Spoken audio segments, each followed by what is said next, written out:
Let's pretend we're in Sao Paulo, Brazil, looking at a building. Looking at this picture will help. It's the home of a fine modern newspaper. Let's go inside and look around. Every newspaper in good standing has an editor and publisher. Has A Gazeta an editor and publisher? Yes. Is this he? Yes. The reception room, which at the moment we seem to have all to ourselves. Nor is the library crowded. The staff is so busy getting out the paper that no one has time to read.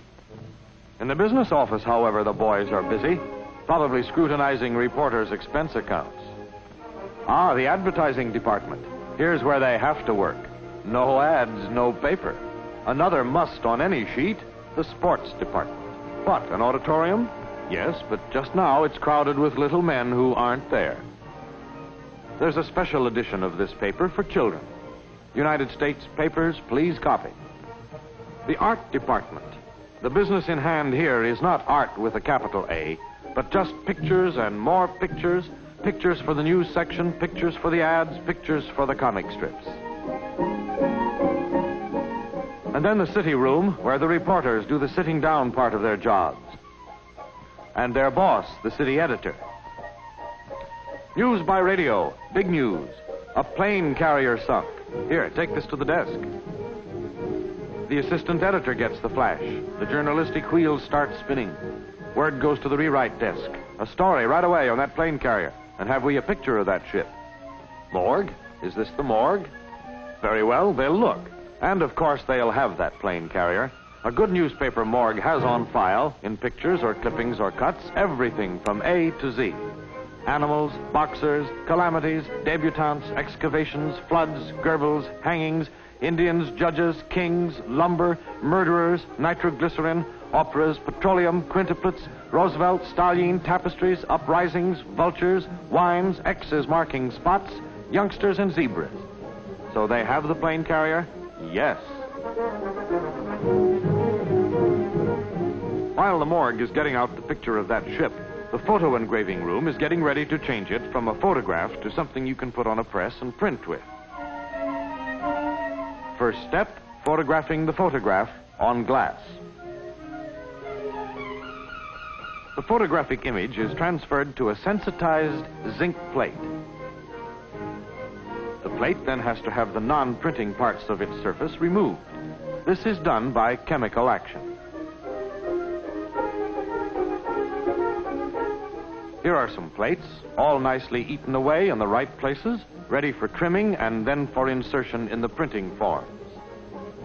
To obtain white spaces when the picture is printed, the plate is routed in this fashion. Meanwhile, somebody upstairs has been busy at a typewriter doing a story in good, vivid Portuguese on that plane carrier. The first take should be ready by now. Here it is. The copy goes to the linotype operator. As he presses the keys, the machine casts the story into type, each line in a single solid piece called a slug. Inside the machine are matrices, or molds, hurrying into place to form the letters and then hustling back again, and molten lead and a vast deal of ingenious mechanism. Speedy, accurate typesetting machines, and the speed and accuracy of the men who run them. These make possible the modern newspaper.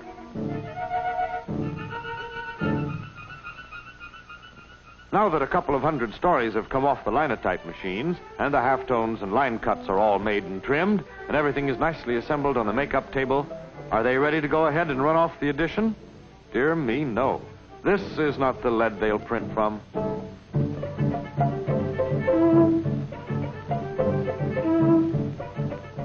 After the forms are locked, off they go to the stereotyping department. A blank matrix is laid over the type and pictures. Then all the lead and zinc locked up in the form makes an impression. Oh, a decided impression. 62 tons of it on that blank matrix. Everything on that page, type, pictures, and all, is now reproduced on the matrix. Now will they print the paper? No, not yet. Don't be so impatient.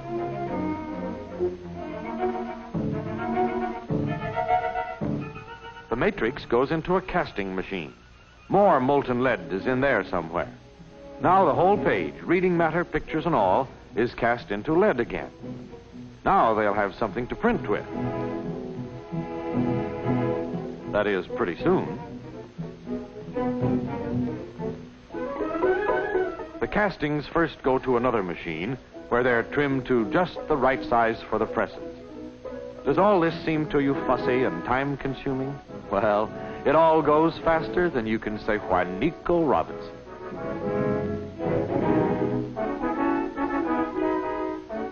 Loading the press. Nearly time for the first edition to be on the street.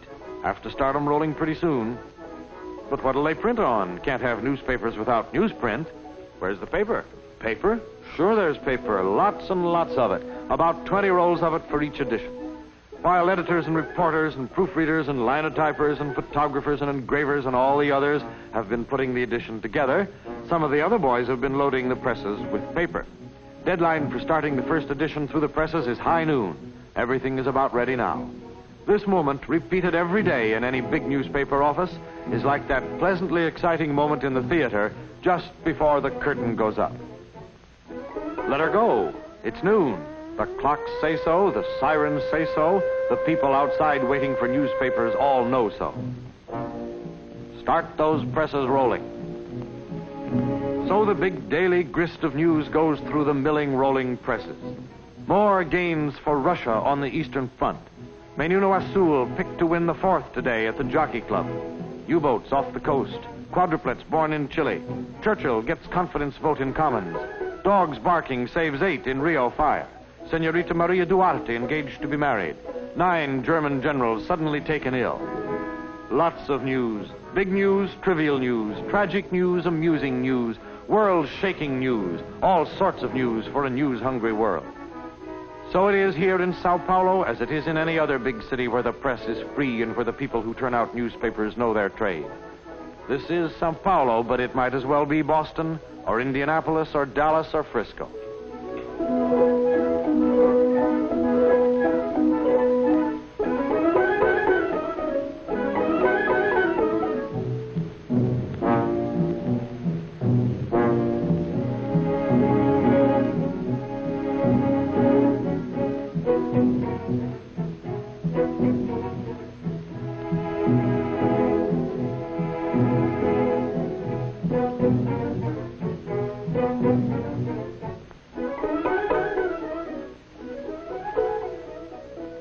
If this looks like the way things are done in Chicago or Detroit, that's because this town of Sao Paulo in Brazil is energetically alive with high-power South American progressiveness.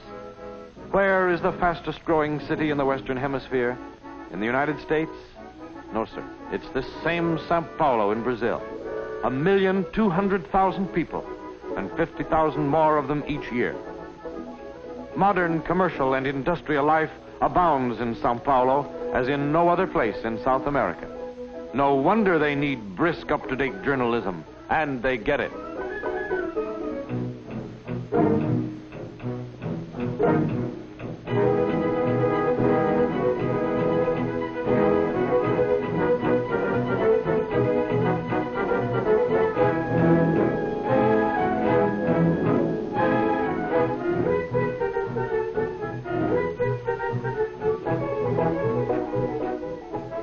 A Gazeta is much more than a local Sao Paulo paper. It covers a wide field. By airplane and by train, it goes to all parts of South and Central America. And as for distribution within Brazil,